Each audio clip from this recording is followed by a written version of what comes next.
And when I had started Mitti with zero startup capital. So with no money, multiple rejections, failed sales attempts, and I did not even know what capex and opex is. But when you don't have anything, I think you're your strongest then because you have nothing to lose. Our first cafe was a small table and an umbrella, open air. Were all donated by people I didn't know, by the community who helped me start my first cafe. And again, starting from there, today Mitti is the world's largest chain of cafes to be completely managed by adults with physical, intellectual, and psychiatric disabilities. How many Mitti cafes are there? We only have close to 70 Mitti cafes. 17. 7-0. Oh my god, 7-0. And these are all based out. So we are inside corporates, colleges, hospitals. Why Mitti? What is the reason behind Mitti? Mitti name? Yeah. So Mitti means mud, and why mud? Because irrespective of our differences in terms of ideologies, geographies, race, religion, gender, there are so many differences that we can talk about. But if you see spiritually, we're all coming from Mitti, and to Mitti we'll eventually return. So if you even test the lab contents of Mitti to the elements in our body, there is so much of similarity. So we're coming from Mitti, and ultimately we'll go back to Mitti. So our existence and our end are the same, irrespective of our differences. So unity and diversity, hence Mitti Cafe.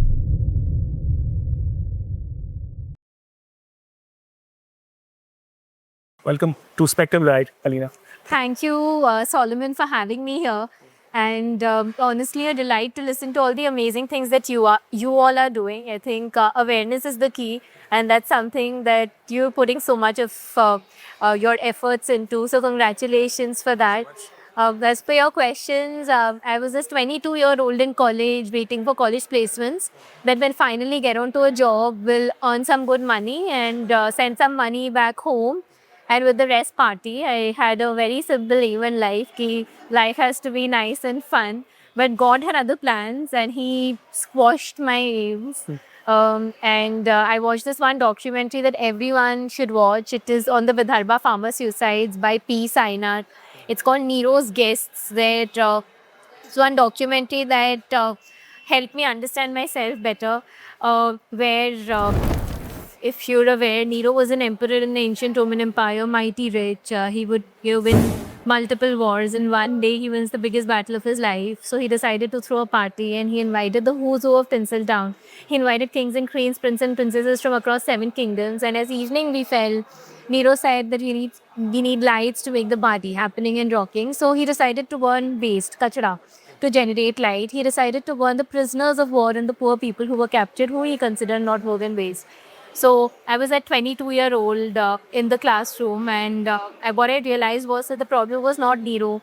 You could equate Nero with atrocities, injustice, discrimination, or the not so nice things that we see in this world that have always existed, that will continue to exist. But the problem was Nero's guests, as to how thousands of them would sing, dance, drink when fellow human beings burned and died. And I realized that I was one of Nero's guests. That is, if you feel something about anything and not willing to take action, then you've taken a side, and unfortunately that side is that of the oppressor. I did not sit for college placements and instead started on the journey of finding myself somewhere. So while volunteering with these lovely organizations that work in the disability inclusion space, what I realized was that the problem is not that there are over 7 crore people with disabilities in India and over 1 billion people with disabilities across the world. The problem is the larger statistics, which is the disability in our perceptions, that stops us from seeing the magic in their abilities. And I wanted to change just that. I needed a common denominator that would connect people to people, and what better that food is a medium to do that. So food is a medium to do 2 very simple things. One is that money should enter the accounts of our team members with disabilities year on year. Second, even more important than that, to be able to create awareness of our inclusion with every meal or beverage that we serve. Hence started the idea of Mitti Cafe again. The inspiration was my grandmother. So she was the one who brought me up since I was 2.5 years old, and she had a disability. But all that I could see in her as a child while growing up was abilities. So I would call her Amma, and someone I've loved the most in my life. So while Amma required support in walking, and when she would go out, she would require a wheelchair. But she had 1,000 other things to her. She loved this color. She loved to eat this. She was very talkative and energetic and full of resilience. She loved animals. And when I went out into the world, it was very confusing for me as to how a person's disability and disability alone can define their entire identity. That is the love they find, the friends they find, the jobs they find, or something I couldn't connect with, and not something that I had grown up believing in as a child. And when I had started Mitti, I had started Mitti with zero startup capital. So with no money, multiple rejections, failed sales attempts, and I did not even know what capex and opex is. But when you don't have anything, I think you're your strongest then because you have nothing to lose. So I went from door to door, house to house, shop to shop, asking the community to join the movement of inclusion. Which community did you ask? Hubli and North Karnataka. Okay. And right from the spoons. What was the pitch? Because see, So looking at me, I realized nobody's going to give me money. So I said, that don't give me money. I mean, inclusion is something that belongs to each plus you were a one. student back then, and nobody gives money to students. Yeah, so I said, I don't want your money, but what I want you to do is join the movement of inclusion because inclusion belongs to all of us.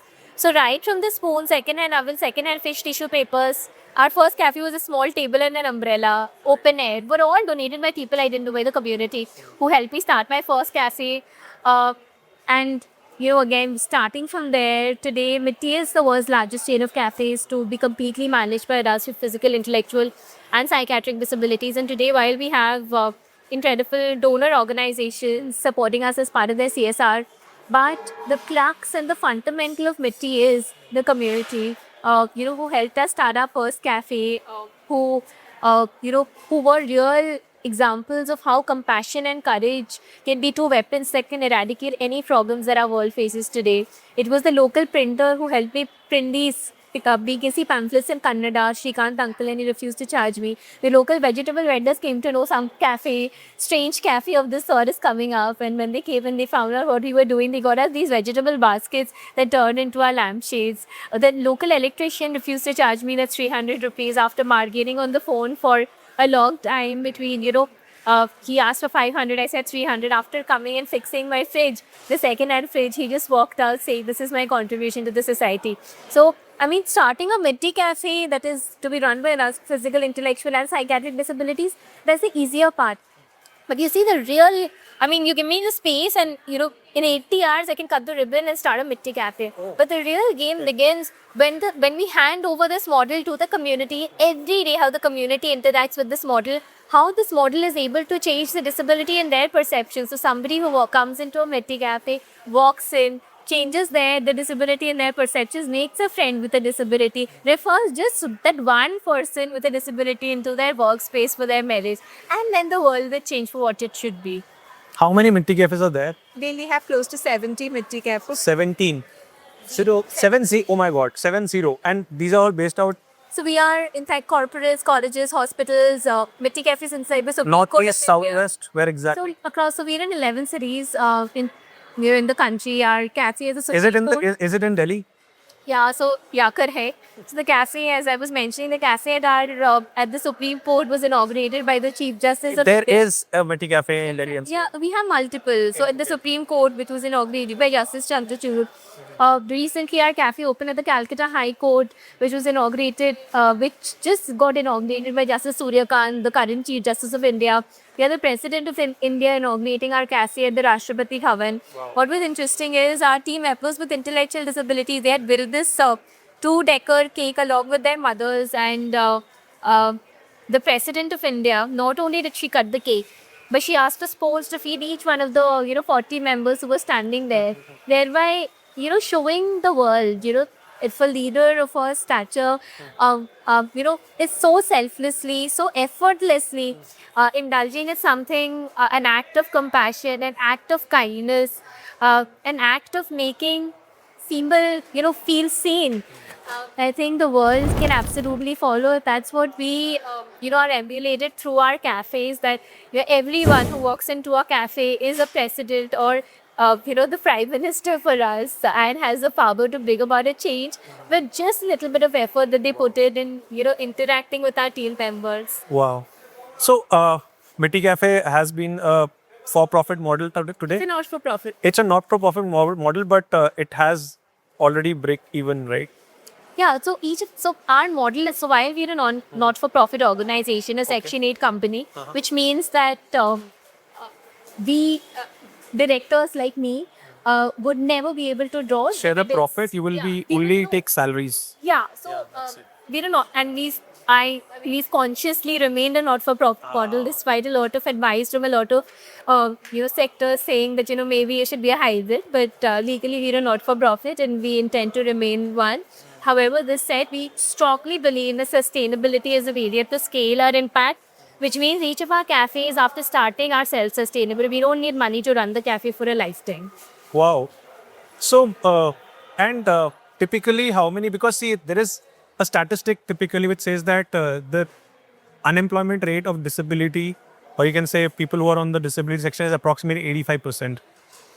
And how many people are there in Meteor Cafe who are employed? Over 600 people who are currently engaged with us, and we've been able to train 10. So each of our cafes are not only cafes, but they are experiential training centers for us. While X number of people are deployed, Y number of people experientially get trained. So when you get trained while doing things, making mistakes, then your learning curve is so much steeper. So we have so many of our incredible candidates, who are trainees with us, who get placed at a Mitti Cafe post-training or with other organizations. So we have multiple other organizations also hiring from us. Wow, That's 10 times the number that we employ. That's really incredible, and the kind of impact which you are creating, I think it's really around level, and at an age where a lot of I would say people from around the age bracket which you are in normally are not so focused, because you are so focused right from the get-go. Like, how did this focus come? Because we are in a distracted, social media, digital savvy world where, distraction comes like this. I think the statistic says that you can get easily distracted, and the attention span of a human being is that earlier it was 9 seconds. Now I think it's 4-5 seconds.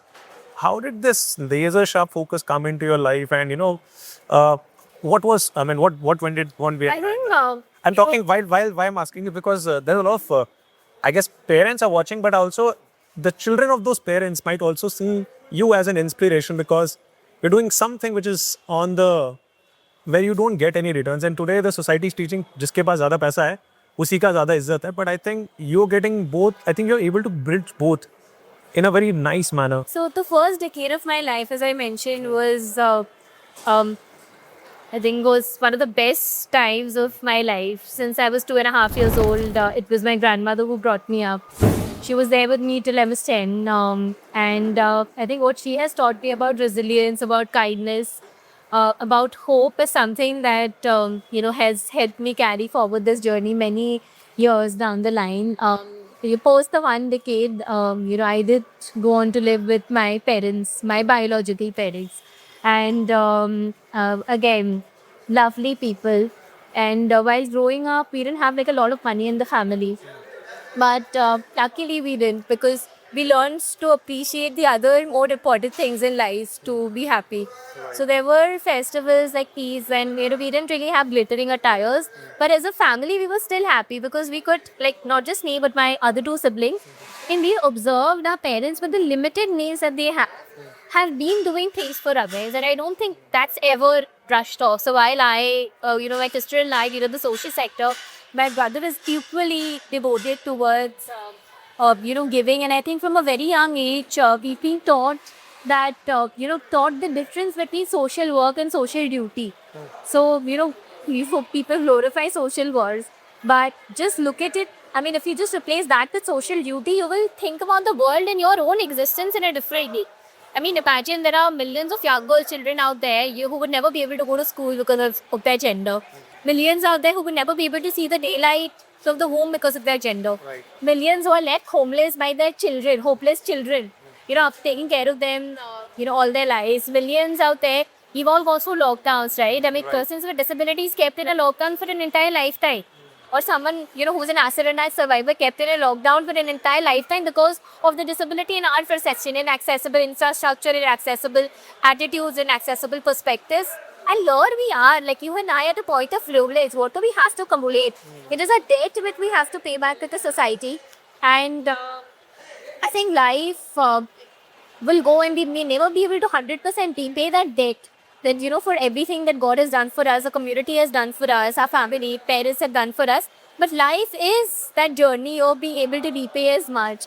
And as, one of my favorite poets says, Dushyant said that he says that मेरी सीले में नहीं तो तेरी सीले में सही हो कहीं भी आग लेकिन आग जलनी चाहिए, which means that we'll all die someday.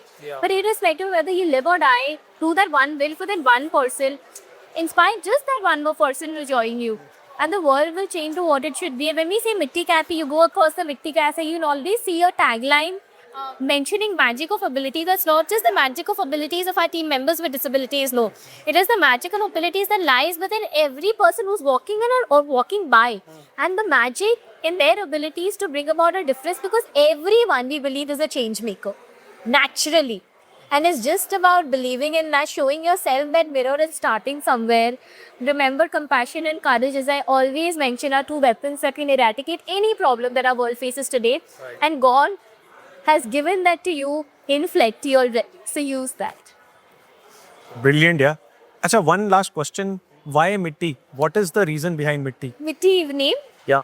So Mitti means mud, and why mud? Because irrespective of our differences in terms of ideologies, geographies, race, religion, gender, there are so many differences that we can talk about. But if you see spiritually, we're all coming from Mitti, and to Mitti we'll eventually return. So if you even test the lab contents of Mitti to the elements in our body, there is so much of similarity. So we're coming from Mitti, and ultimately we'll go back to Mitti. So our existence and our end are the same, irrespective of our differences. So unity and diversity, hence Mitti Cafe. My God, Babaji.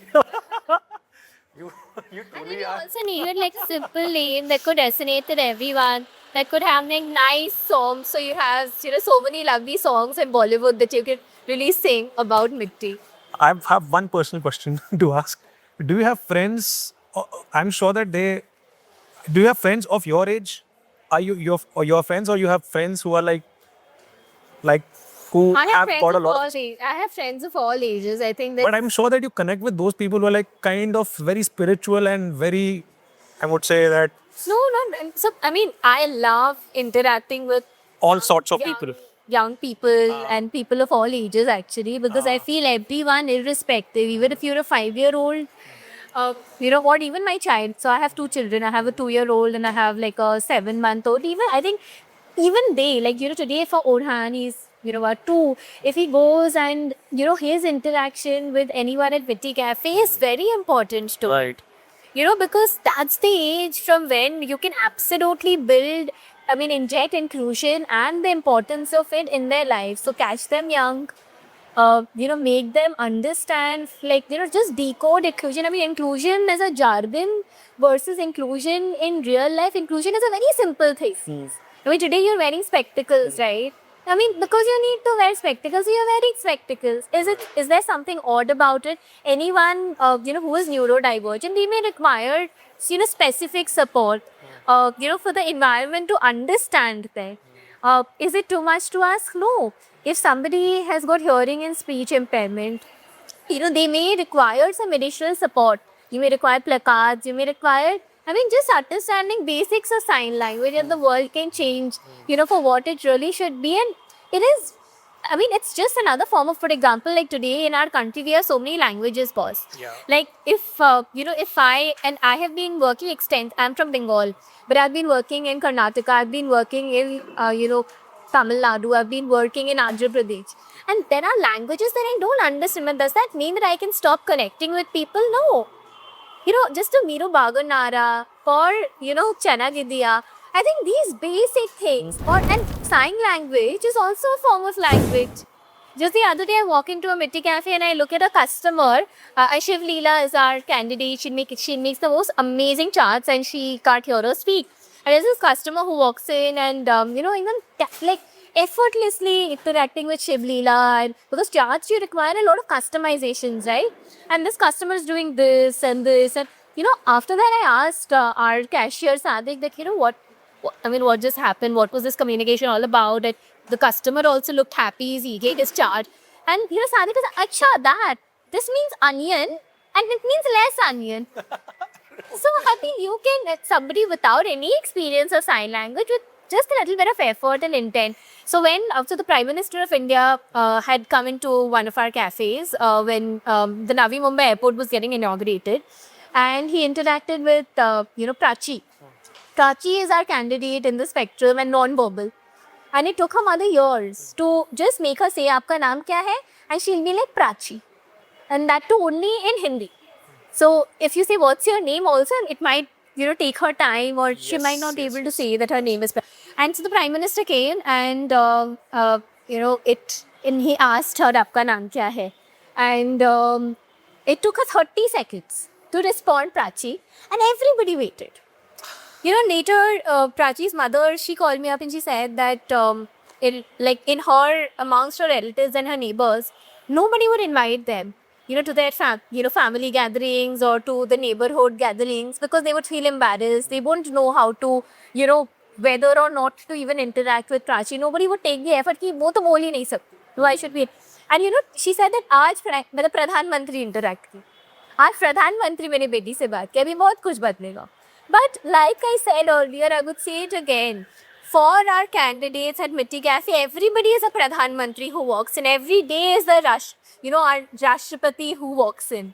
I mean, you all are important. So again, one last question. I would say that a message to the Gen Z, or you can say the ones who are young, because I think your ability to think, because I personally feel that this particular thing is out of the box thinking.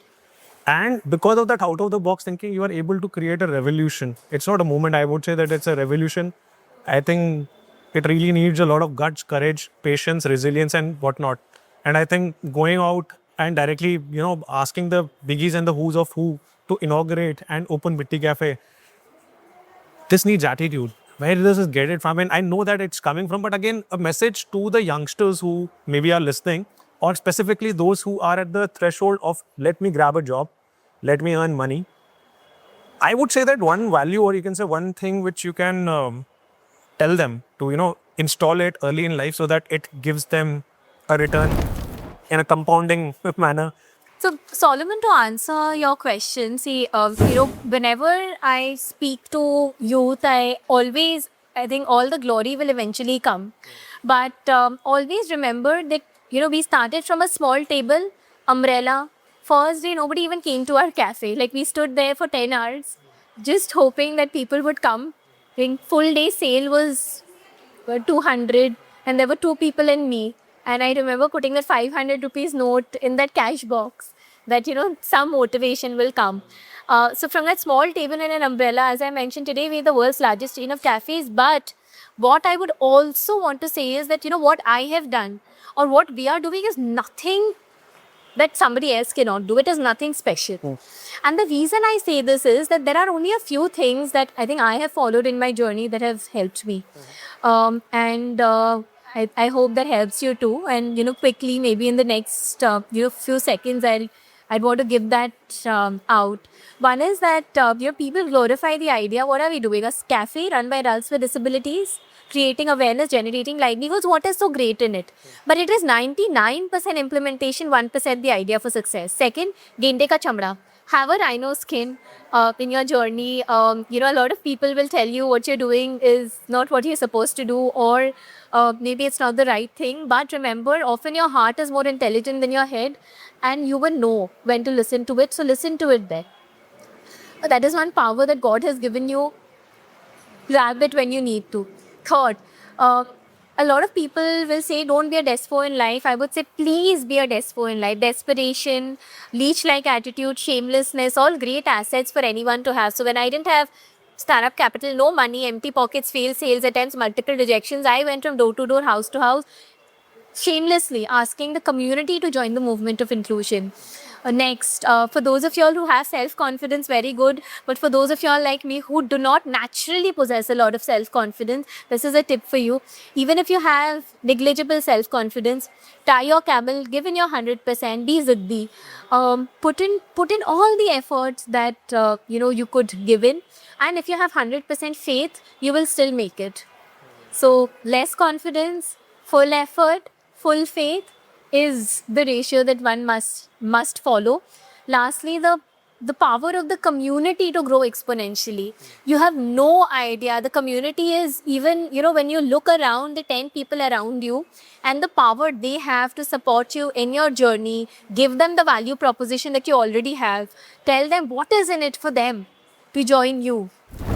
And just leveraging the power of the community will help you grow exponentially.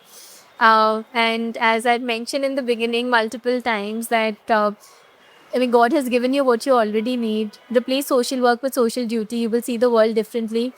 Harness the compassion and courage that exists within you, and the world will change for what it should be, and you have the power to do it. Super, yeah. Thank you so much, Alina. I've taken too much of your time, but thank you so much. It was an honor.